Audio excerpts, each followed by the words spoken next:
Yes, it's coffee time with God. Amen. Okay. Okay, our gospel reflection for today, Jesus raises a widow's son. Taken from Luke 7, verses 11 to 17. Let us pray.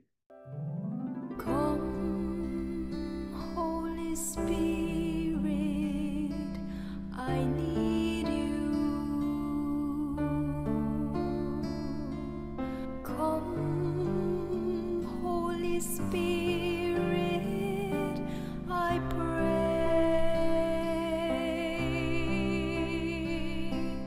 Come with your strength and your power. Come in your own special way. A reading from the Holy Gospel according to Luke. Jesus journeyed to a city called Nain, and his disciples and a large crowd accompanied him. As he drew near to the gate of the city, a man who had died was being carried out, the only son of his mother, and she was a widow.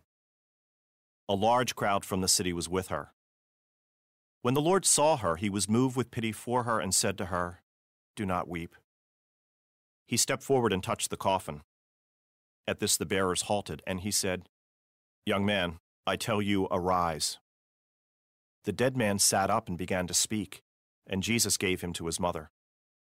Fear seized them all, and they glorified God, exclaiming, "A great prophet has arisen in our midst, and God has visited his people."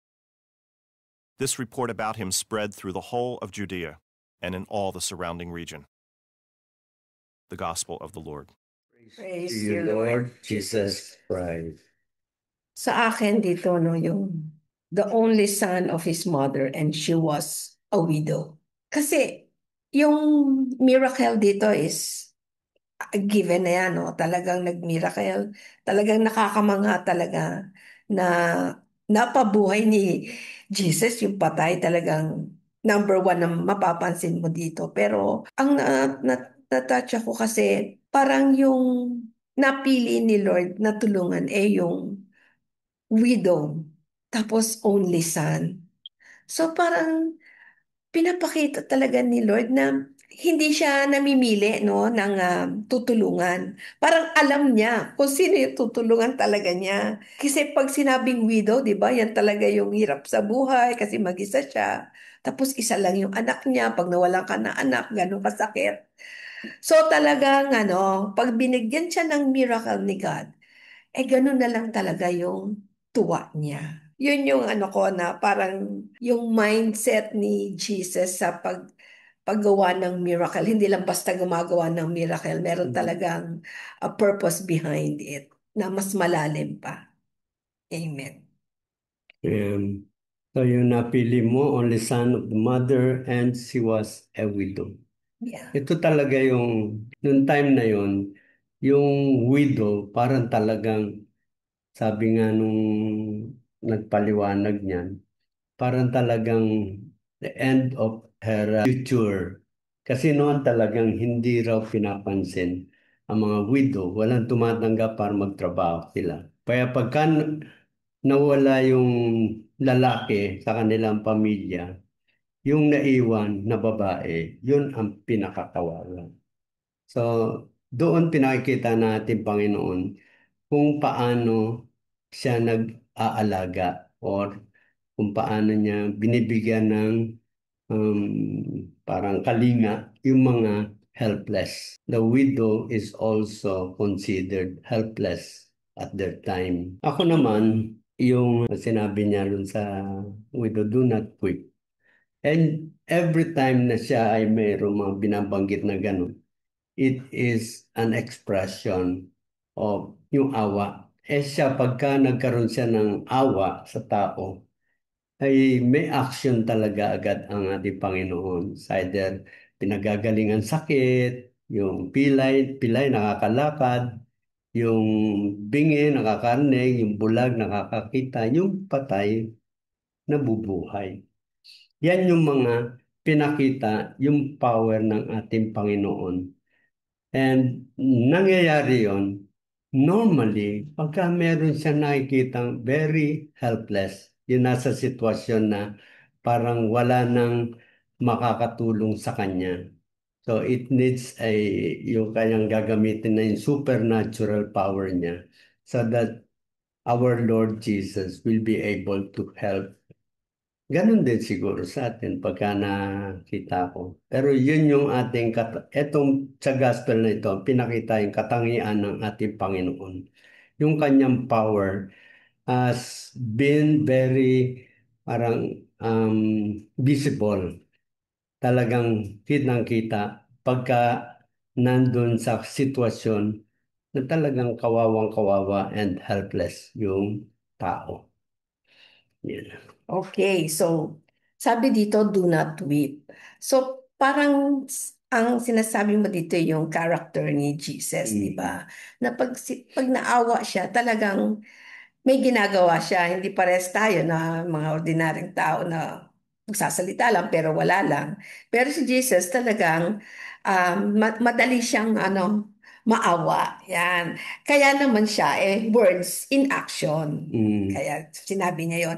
And then yung sinabi mo na naramdaman nila si God. Kasi sinabi mismo nila dito, in-exclaim nila, God has visited His people. Yung Di ba? So, ibig sabihin, naramdaman nila ang Diyos, yung presence ni God during that time. Okay. Amen. Okay. So, yung message naman sa atin dito, no? Talagang nakaka-antig, talagang nakakatuwa. It gives us really hope. Dito na lang sa sinasabing yung namatay na buhay. Questionin pa ba natin si God pag may problema tayo? Diba? Yung patay, binuhay niya eh. Kaya lang, ang difference kasi natin, yung gusto natin, ang gusto natin ipagawa kay God. Yun. Kaya tayo laging parang na-frustrate.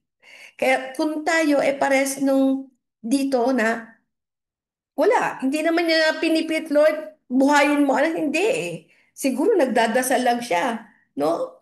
Pagkatapos nilapitan siya. Kaya tayo, pag nagdadasal tayo ng mataimtim, naririnig talaga tayo ni God. No? Like what He did dito sa widow. Na pinakita kasi dito, binuhay pa tayo. Ibig sabihin, kahit anong problema na mahirap, kaya ni Lord lutasan. But we really have to be like the widow na para talagang ramdam natin yung problema pero hindi tayo yung mabunganga, hindi tayo yung parang, ano ba yan, sinisisi natin sikat, ano ba yan, ang tagal, ba't ganito, ganun. No, tahimik lang yung widow na yon. So, ibig sabihin, hindi mo kailangan bungangaan si God o magreklamo na magdasal ka lang ng tahimik, lalo kang hihipuin ni God sa iyong mga problema. Yan. So, yan yung parang message na we just continue to pray, trust, and believe, and miracles will happen in our lives. We don't know when, but it will in God's perfect time. Ang message sa atin yan, tama yung sabi mo, tumawag ka sa ating Panginoon. Yan. Especially pag tayo ay nandun na sa situation when we feel so helpless. Parang talagang wala na tayong magagawa. Pagka ganun ang situation, the only recourse is to look upon our Lord Jesus. And yung kanyang awa sa atin, yan, nararamdaman na rin ako, kawawang-kawawa naman ako, parang gano'n, wala na akong magawa. So this is the time when we need to call on our Lord. And dyan sa situation na yan, lumalabas ang totoong awa ng Diyos at yung kanyang power ay talagang pinangingibabawan niya yung mga mangyayari sa iyo na hindi maganda. Totoo naman talaga tayo, hindi ba? There are times na parang talagang wala tayong magagawa. We can only pray and Yes. then wait for the act of God. Yan, maganda yung huling pinahabol mo eh. Sabi niya, naramdaman nila ang ating Panginoon. So it is at those moments na talagang mararamdaman mo pag kumilos ang ating Panginoon. Yes, that is true. Tsaka, ang isa pang maganda pag surrender na tayo at wala na talaga tayong magagawa, si Lord na ang gagalaw. Sino mas magaling? Si Lord o tayo? Di ba? Amen. Okay. Okay. So So, see you again tomorrow in our coffee time with God. amen.